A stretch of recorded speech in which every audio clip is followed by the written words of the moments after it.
The Utah legislature comes to a close tomorrow after 2 months of debating, voting, and passing new bills.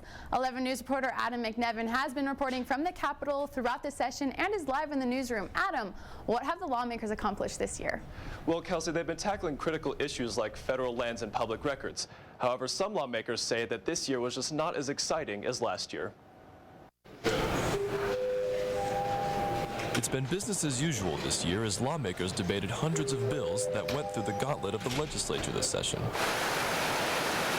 One bill that gained almost unanimous support from lawmakers addressed the Transfer of Public Lands Act and pleaded with the federal government to give ownership of lands back to Utah. Lawmakers say it would also provide more money for education. Utah is $3,700 below the national average per pupil funding. And that equates to over $2.2 billion. It would take $2.2 billion as a one-shot just to increase our funding in Utah. Lawmakers also revisited House Bill 477, which addressed open records. But this time, they took a new approach by accepting social media as a form of public record and not restricting access like they did last year.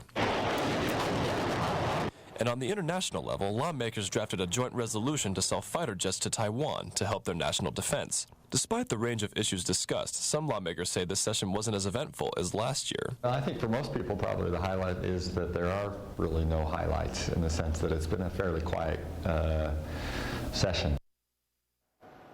Still, many great changes were brought about in this session. In fact, lawmakers say that almost 1,000 bills were filed, and they estimate that almost 300 will be passed into law.